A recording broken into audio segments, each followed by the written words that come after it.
Hello, everyone. Thanks so much for joining us. I'm Christiane Paul, curator of digital art at the Whitney Museum, and I'm here with artist Ashley Zelinskie and curatorial assistant David Lisbon. We're standing in the world of Ashley's project Twin Quasar, which was the latest commission for the Whitney Museum's Artport website. And you can access Twin Quasar in multiple different ways through Artport. And it is also a space in the Whitney Museum's Virtual Landscape, which is hosted on the Mona platform. I want to thank the Whitney's digital content team and also Mona and Justin Milello for making this event possible. A little bit about the program. Ashley and I will have a conversation about the work and take you on a little tour for around 40 minutes. Please feel free to put questions into the chat at any time. David will go through them and field them, and we will have a few minutes for Q&A towards the end, and then you can also all hop into the space and join us. And we would appreciate if you would refrain from doing so while we're doing the tour, because it can be a little bit disruptive. On that note, hello, Ashley. Hello. Thanks for joining us for this tour. Before we start really moving into the works here, we're obviously standing in space. And this is not the first time that you have done a project that relates to space and the cosmos. You, in fact, have been coordinating with NASA for quite some time. So can you tell us a little bit about that work and your interest in space and art and science? Yes, of course. Well, thank you for having me, first of all. And yes, you're standing in Twin Quasar, which is my latest virtual reality piece. And this is not the first time I have worked on a space or astronomy-related work of art. I've been coordinating with NASA and the European Space Agency for about 8 or 9 years now, probably 9 years now, working in particular with the James Webb Space Telescope team. So that's where I draw a lot of my inspiration for my different works of art. I've always really been interested in science. I consider myself a conceptual artist, but my muse is science and most recently astrophysics and astronomy. So yeah, and there's just so much you can do with that. The universe is the limit. So I have lots of things to work with and lots of things to inspire me. And you're standing in one of those inspirations. Wonderful. Thank you so much. And I guess we'll also dive a little bit deeper in this collaboration when you tell us how this work here has been created. Should we move over a little bit to the left and towards Rosalind Bengelsdorf Brown's work?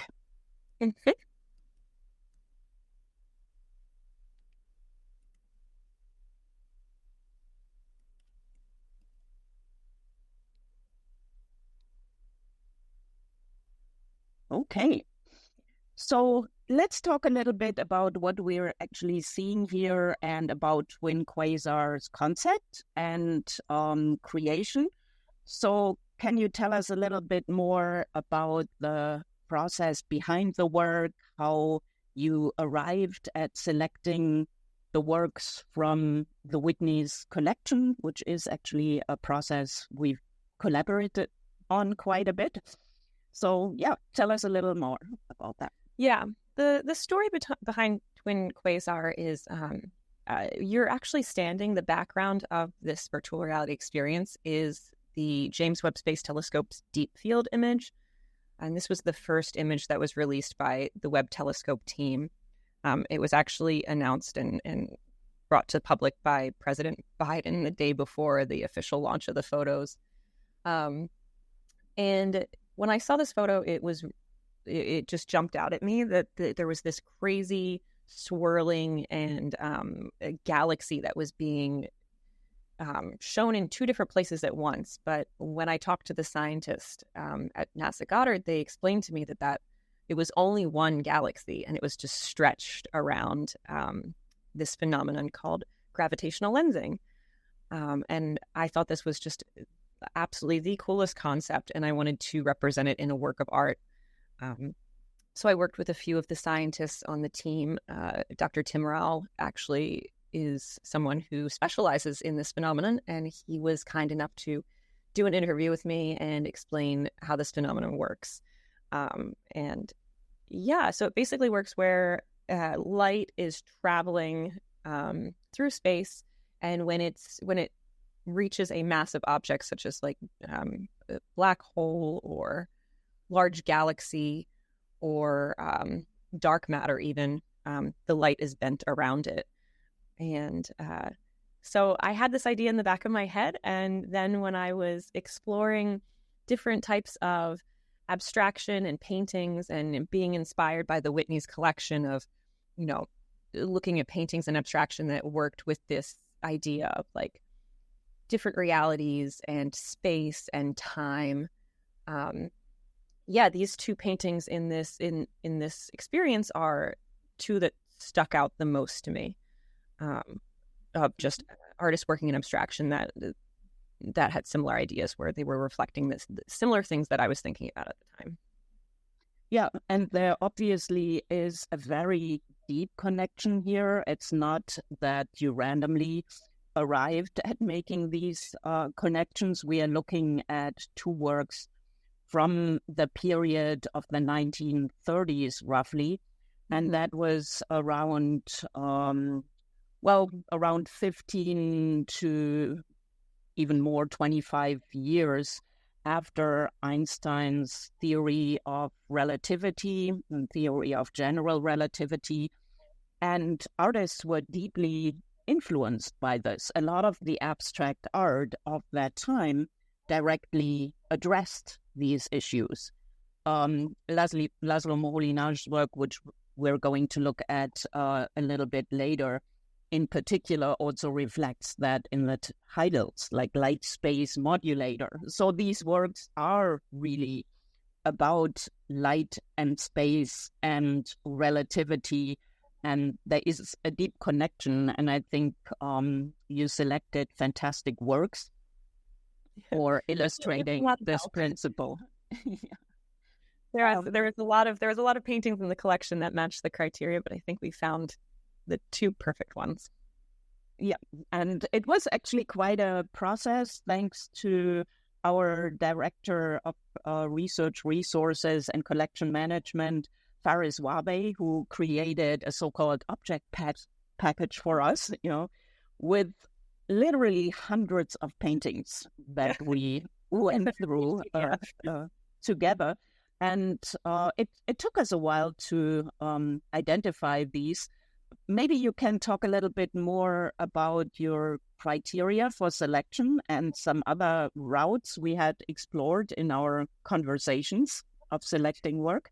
Yeah. It was a very large PDF of all the artworks in the collection that met certain criteria, but then we had to go and narrow it down. I know originally we looked at a bunch of different options, including Rauschenberg and his work within the science community and within the space communities in particular. His work was great, but it didn't quite fit exactly what I was trying to convey here. It was almost a little bit too literal, his inspiration of astronomy and space and his collaboration with NASA. And then I think we looked at Calder as well, which was a pretty good fit. But I was looking for, most of the artworks that inspired me of Calder were sculptures already, and I was more interested in taking a two-dimensional work and exploding it out and creating an environment with it. Can't really do that when it's already a sculpture. Yeah. And on that note, can you dive a little bit deeper into what the creation process was like and how you literally exploded these paintings? I mean, we're seeing them here in the background in a sculptural form, and all of the forms have been extracted. How exactly did you create? Yeah, and you can actually walk through the painting. So maybe we can head down a little bit more so we can see, because right now we're standing at the top of this ramp, and you're supposed to be able to stand at the top of the ramp and have the sculpture line up exactly with the painting so that it looks like you're looking directly at the painting as it was painted.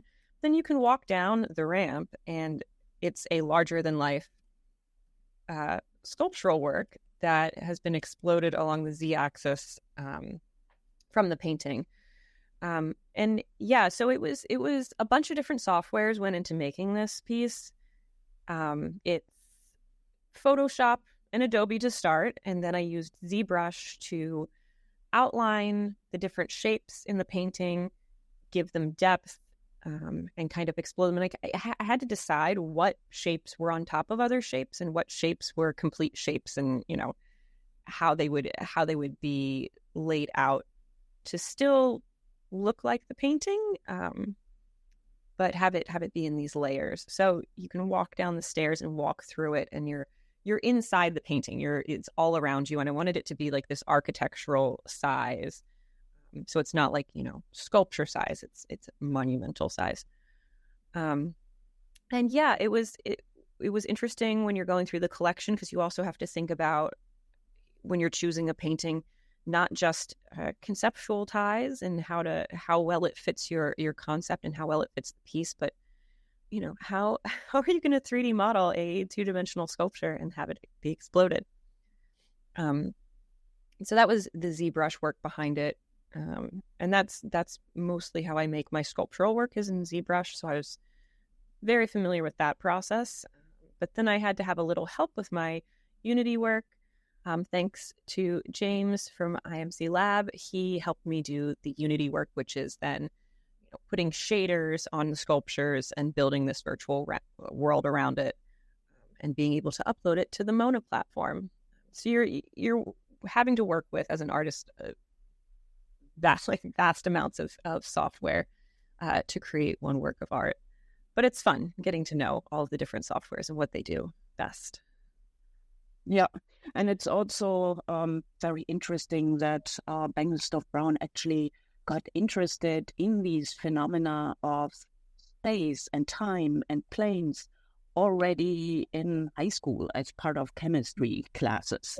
So once again, an artist who was deeply informed by the ideas, and really a perfect match for what you're doing here. You have also frequently mentioned that this is a sculpture. We're kind of experiencing it as a sculpture, and you also are a sculptor. But at the same time, it doesn't exist. And not only in the sense that, it's virtual, it doesn't have a physical existence, but the effect of gravitational lensing that you talked about also literally creates it in terms of the reflection. Can you talk a little bit more about how you collaborated with Tim Rawle on making this all accurate and what that process was like? Yeah. So yeah, it is a sculpture that exists but doesn't exist. And yes, a couple of people pointed out that it's because it's a VR sculpture, but that's not exactly what I was talking about when I said it was a sculpture that doesn't exist. So the effects of gravitational lensing can only be seen because you're seeing light being warped. So the sculpture is using a shader in Unity that mimics these effects. And I was pretty adamant about having the scientists at ESA and Dr. Tim Rawle look at the shader and the math behind the shader to make sure that it was bending and warping light in an accurate way to mimic gravitational lensing. I wanted it to be, as close to reality as possible. And I think it's pretty close. It got the seal of approval. But yeah, the sculpture has no color. It has no light. It's nothing. It's not there. the only way you're seeing the sculpture is because you're seeing the light and how the sculpture is affecting the light. So that's why we have the paintings behind the sculpture, and this particle system that's pulsing out of the painting is actually revealing the sculpture, which would otherwise be invisible. And this is really cool because that's literally how gravitational lensing works. Like, you know, you don't see a black hole because it has, you know, any like physicality beyond gravity. You're seeing it because you're seeing the light being sucked into the black hole, and you're seeing it being spit back out in an accretion disk. Similarly, like dark matter. So actually the sculptures look a lot like the 3D scans of dark matter that NASA currently is working on, where they're able to kind of map out the shape and size and scale of dark matter, but based upon how the light from other things is bending around it. So yeah, the sculpture does not exist. It's not here. It's being revealed by the light and the particle system and the rest of the environment of the virtual space. Yeah, and that is something that is really unique to what virtual reality is offering us here. We'll talk about that a little later before we move over to Laszlo Moholy-Nagy. Maybe you can talk a little bit about the title of the piece and the discovery of this phenomenon. It was a little bit, as far as I remember, correct me if I'm wrong, a chicken and egg conversation that we had about two works from the collection. In the beginning, we thought about maybe having three, but then we landed on a twin constellation. Yeah, and it's funny you say it's like a chicken and the egg. It absolutely was. We were looking at a few different paintings, and I still didn't have a title for the piece. And while I was searching for the title of the piece, I was reading the history of the discovery of gravitational lensing, and it was discovered with twin quasars.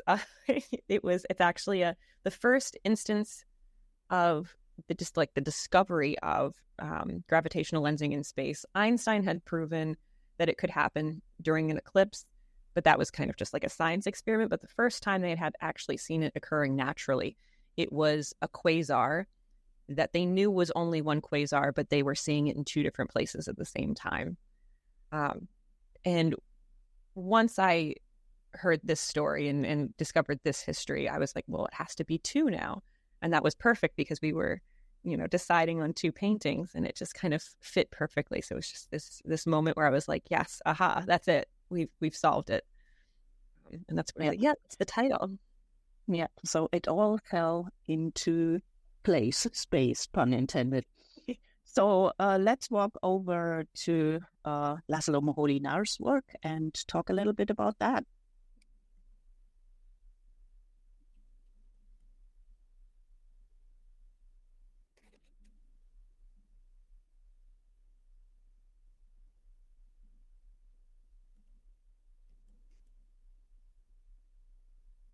Okay. So you actually did something different with this work, also to have a bit of variety between the two pieces. Do you want to talk a little bit more about how you applied gravitational lensing in this particular work? Yeah, so this work is a little bit different. And I do like the juxtaposition of the two. The Bengelsdorf Brown piece is these chunky, balloony abstractions, and this is more linear, and it has more of like a structural feeling to it.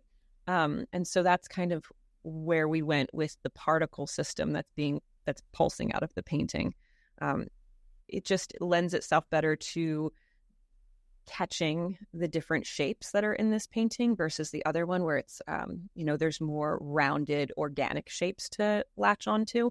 This particle system is able to pulse at a different rate that catches the light in a different way. So you have these two, absolutely two different abstractions, two different forms of abstraction that are being represented.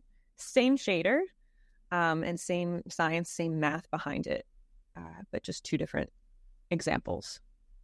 Mm-hmm. Yeah, and it's I think it's really nice how you play with these ideas of time, space, and perception in the two different paintings. I think it really adds to an understanding what we're looking at even in the 2D space. I want to also talk a little bit more about the medium of virtual reality and virtual worlds and the unique opportunities that are afforded to us by them. Why does this work benefit from being presented in a virtual world? I mean, often I think we're looking at works in VR and raise the question, why? Why does it need to be in a virtual world? Which I think is a legitimate question to raise. So why does this work benefit from being presented in this way? Yeah, I don't know how else mimic the effects of gravitational lensing in the real world. When you're working with space and with the universe and with nature, it's impossible. I would have to create a whole universe inside a gallery space. Yes, I could probably figure out a way to make the sculptures, but I could never apply the gravitational lensing shader. I'd never be able to illustrate that appropriately, let alone as accurately as I can show it here. So yeah, virtual reality just allows you complete control over world building and complete control over building another reality, literally a virtual reality. So you have absolute control as an artist over the space. You don't have to have it apply the laws of physics if you don't want to, but in this case we are mimicking them. But yeah, it is a lot. It's a huge responsibility when you're creating a virtual. The sky's the limit, so you can do whatever you want in the space, and so it's kind of almost paralyzing when you have just so much options for choice and for creating, and there's no rules really. You can make things fly, you can make things animated, you could, so it's almost overwhelming to a point. But in this case, I don't know how else you would be able to illustrate this phenomenon without having the ability to have complete control over the environment. Yeah, and you could never have this effect of the work being there or not there. That moment would be completely lost, of course.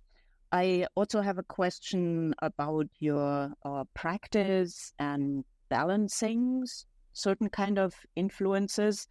Art science work is, of course, a whole field of practice, but how do you balance the art historical context and the scientific research? I think this was particularly pronounced here because you chose two works with a very rich art historical context, and of course you do not want to violate them, and then you have to apply the accuracy of scientific research. What was that like for you? Was it easy to find a balance? Was it a tightrope you had to walk? Or how did that process unfold? Yeah, it's always a balance. And nobody's ever happy. When I'm working with the scientists, it's important to me that the piece be accurate and be representative of the research that they're doing and be respectful of the research that they're doing, represent it well. The same with the art historical references and working with an institution, especially like the Whitney. I want everything to be perfect and be referenced well. And but it's hard because you're being pulled by two ends of the spectrum. So the scientists don't always understand my artistic license or my references or, the liberties that I take with the research. And the same goes for the flip side for the art world. And, not everybody wants to hear, exactly what I was saying with the science. And it can be a little dry. And how do we make it more interesting? And I'm not trying to make a science display. I'm not working for, the Museum of Natural History or like the Franklin Institute or anything like that. I'm not making an illustration or an educational, program around it. So I don't want it to be, like a scientific museum display. That's a totally different language that I'm not interested in. And so the scientists want everything to be absolutely literal, and that's a problem. And then the flip side is the art world wants everything to be, crazy, and then they're not getting the scientific references. And so it's striking a balance in the middle. Is nobody believes you, and nobody believes you that you're in the middle. But I'm the one, and I'm sitting right in the middle, and I'm looking at both sides, and I'm like, this is the middle, I promise you. Yeah. And what you've just been talking about, I think, characterizes the whole field of art science practice very well. So many artists have been struggling with this, which is also a great irony because the fields of art and science have been so connected for centuries, only looking at Leonardo, but it still is quite a challenge to integrate this work, make it all work together. One of the common criticisms of digital art in general, apart from the specific work you're doing here, has always been, it belongs into a science museum. I can't tell you how often I have heard that. So the art and technology field is also subjected to a lot of bias when it comes to that. And I really appreciate that you're deeply engaging with these issues. Yeah, and I don't think that art and science need to be put on two ends of the spectrum. I think that art is humans trying to figure out their place in the universe, and that's exactly what science is doing, and that's exactly what music is doing and writing is doing. Like, these are all just ways of expressing yourself and figuring out your place in the universe as a human. It's the most basic human desire, and so I don't think they're different at all. I think they're the end goal is the same, but I think that the approach is different. Yeah, I absolutely agree. I also want to return to the point you earlier raised about time and space and perception.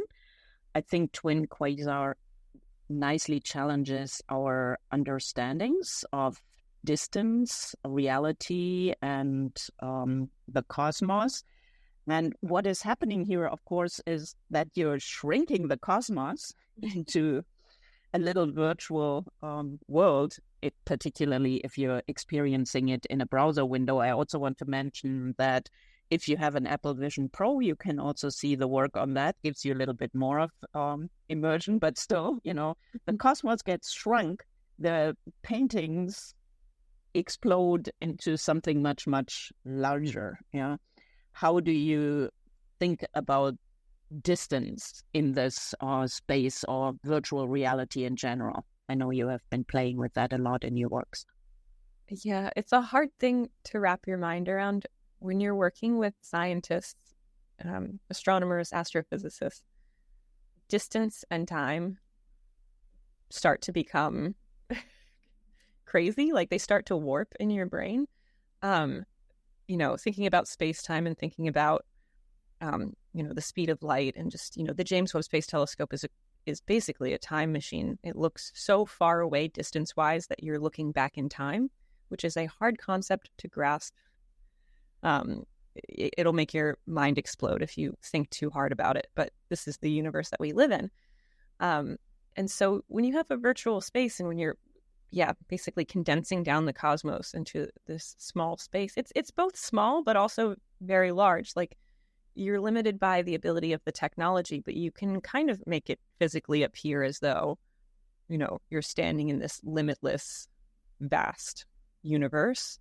And then, on the flip side, the paintings are larger than life. So you're kind of getting the paintings at like this grandiose scale, and the universe at like this infinitesimal scale. So it's a push and a pull, but it's interesting to think about, and it's one of the things that keeps me as an artist interested in the field of astrophysics and astronomy. It's just, the idea of scale and feeling very, very tiny, and we're just a tiny little dot in the universe, and it's so much bigger than us.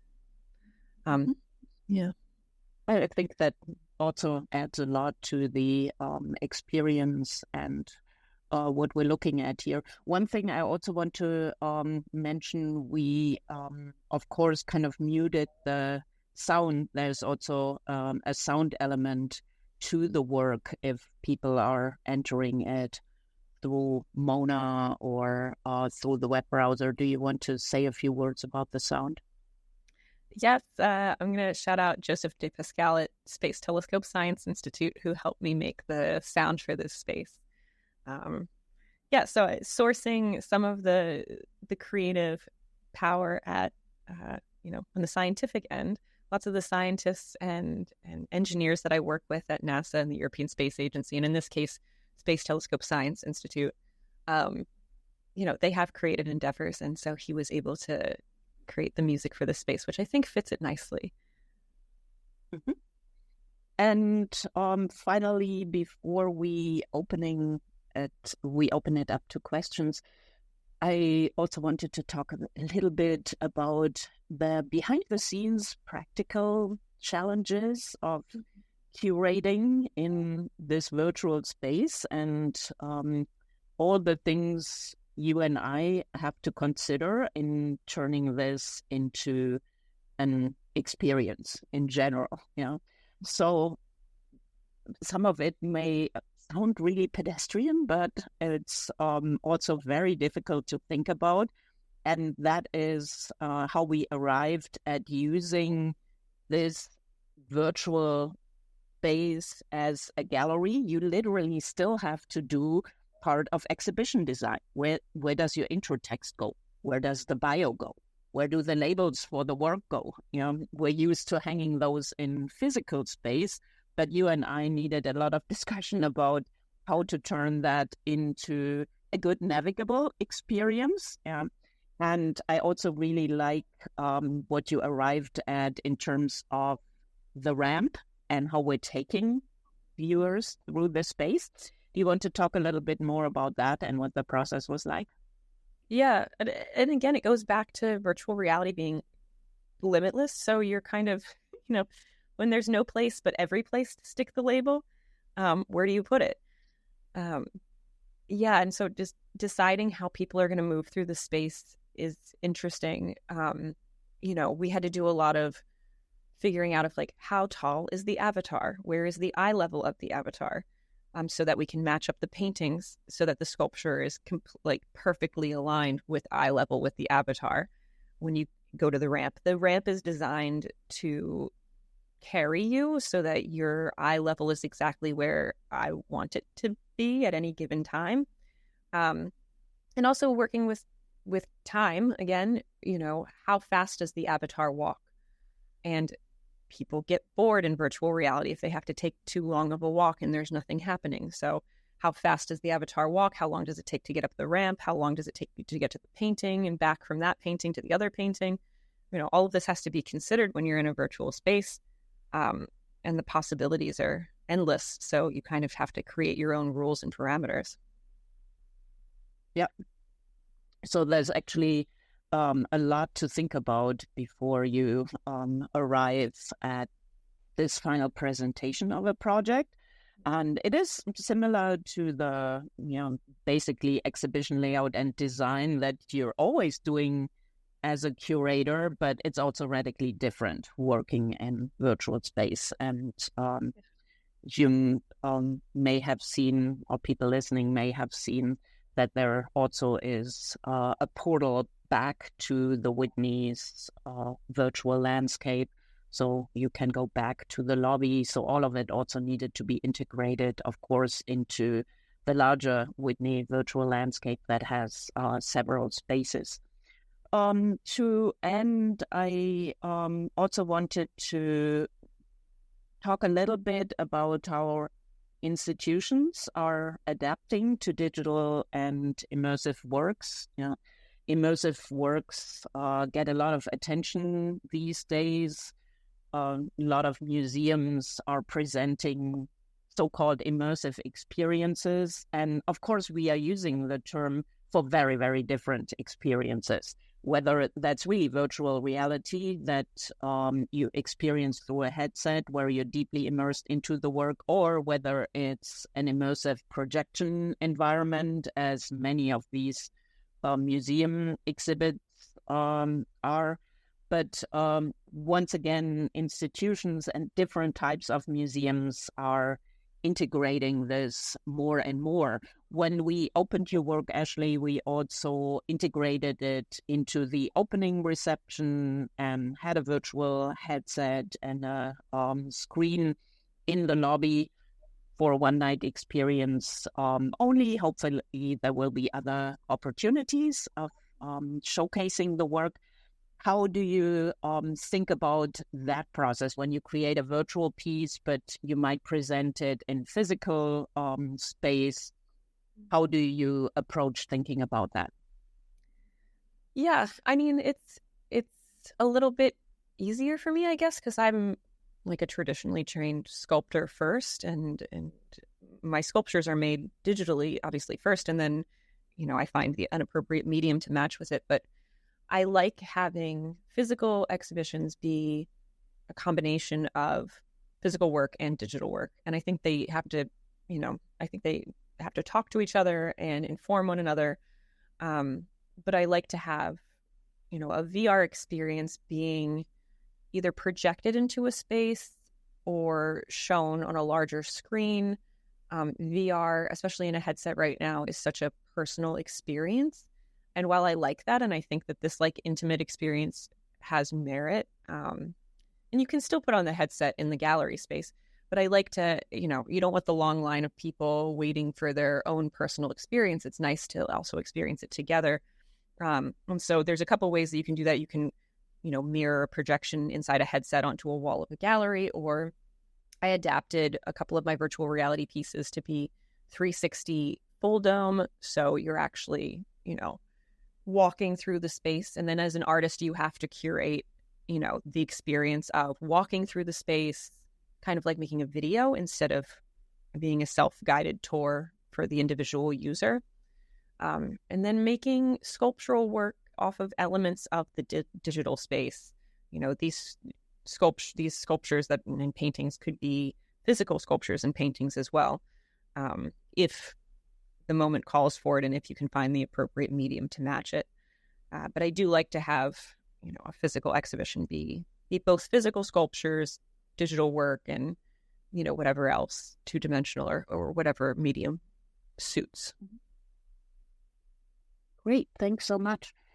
Is there anything we haven't talked about yet? Anything we forgot before opening it up for questions?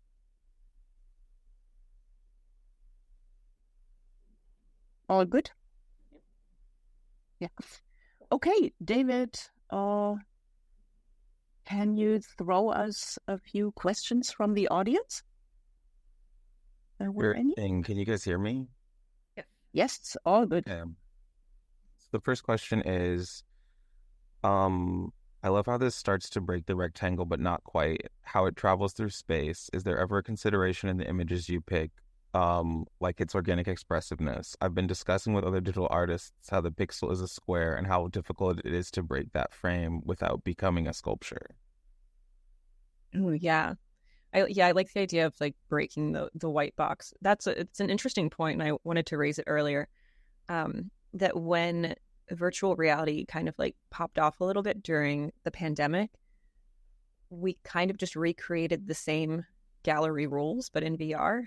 Like I saw so many exhibitions that were they looked like gallery spaces, and we just created the white box yet again and started putting hanging artwork, how we see artwork being hung in galleries. And I had to break free of like the white box myself, where I was like, I don't have to make a sculpture that can physically exist in reality. I can have it be animated. I can have it fly. I can have it float. I can have it, be made of materials that don't actually exist. And that was, you have to wrap your brain around that as an artist, is like breaking free of actual reality when the sky is the limit. What was the second part of that? That's the breaking free from the pixel. Yeah, I was kind of talking about the pixel as a building block, but how, the way that you're lensing the images makes them feel a little bit more organic. Yeah, yeah. And I do think that's true. Like lots of the tools for building virtually and building digital artwork are, they can feel a little boxy and a little, I don't know how to put it, but like technology wants to be a certain way and you kind of have to like force it to not be that way. And I think that's why we need to put the tools, these technological tools, in the hands of artists, because if we let all the tech bros have them, they just keep making the same stuff over and over again. And I think it's the artists that are going to break the mold of how to use the tools that are being created. And they're so much fun. Great, thanks. Another question, maybe? Okay, the next question is, Ms. Zelinskie mentioned that she is a sculptor. Does she consider herself a digital artist, a sculptor, or something else? Does she think of digital art as a separate practice or part of something that's larger? Ooh, yeah. So I consider myself, it's hard to put a label. People ask me all the time, like, what do you do? And I'm like, oh, it's complicated. I consider myself a conceptual artist. So the ideas are the most important part of the artwork to me.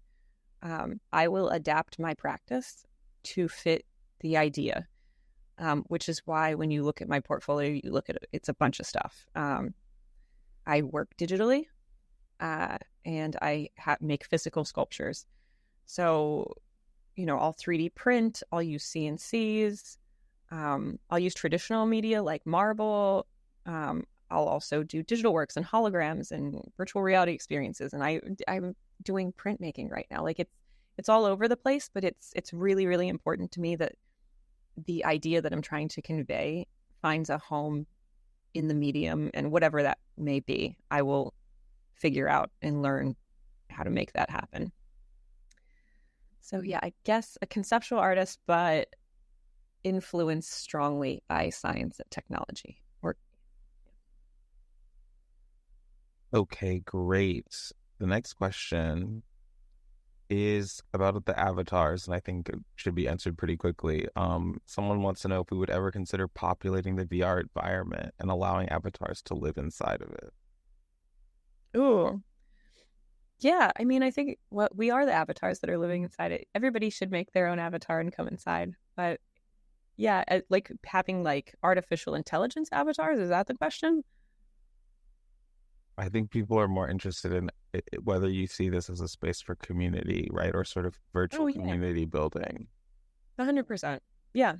Yeah, it already is. So in a few minutes, you can all join us in this space, and anyone can create their own avatar. Sometimes when I hop into the virtual worlds of the Whitney, you encounter people randomly, and it's always fun to talk to them. But of course, it's most effective if you really generate a space for community through a discussion or through an event. But basically, yeah, it is meant to be a social space. Yeah. And it actually, that's a good point to jump off on, like the history of my virtual reality practices. It was born out of this need to have a communal space to talk about artwork and to show artwork. I always have made my sculptures digitally first and then brought them into reality. And I had never really fully made a completely digital work until the pandemic, when I was working with the James Webb Space Telescope team at NASA Goddard, and they wanted a space where people could meet and they could talk about the telescope and promote the fact that it was going to be launched. And they didn't have a venue for it because everybody was still quarantined. And so we conceptualized this, Unfolding the Universe, which is a virtual space that's, sharing the creation and the development of the James Webb Space Telescope. And we had virtual events there and had scientists come, and it was open to the public. And yeah, so it is very much a community space, and I'm happy to have the Whitney be using these digital spaces and have a digital and virtual community of their own, which is why the virtual landscape is so important. Amazing. The next question comes from Kalani, and it says, "This is such an interesting and thoughtful example of remix. Thank you for unpacking the collaborative curatorial process. I'm wondering if the museum had any discussion around copyright in facilitating the creation of this work. Does the artist's interpretation of these works fall under fair use, or are some specific rights granted to use the artworks in this way as part of the commission?" Yeah, thanks so much for asking, Kelani. I actually forgot that, and I had meant to mention it when Ashley and I were talking about it. Yes, we have to clear all rights for the works. We obviously cannot just take them and transform them in this way.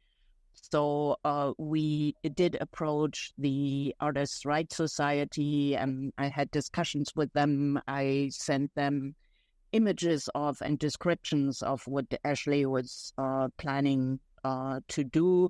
And with Bengelsdorf Brown, it's actually the estate and family of the artist. But as a museum, we absolutely have to get rights clearance for a transformation of the works.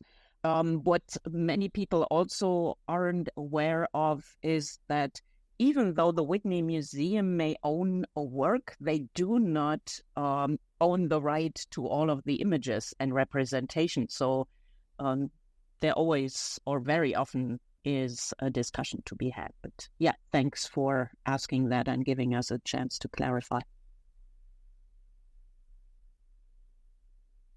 Okay, and I think, we're getting down to our last few questions because we only have 5 minutes. It's a question for both Christiane and for Ashley.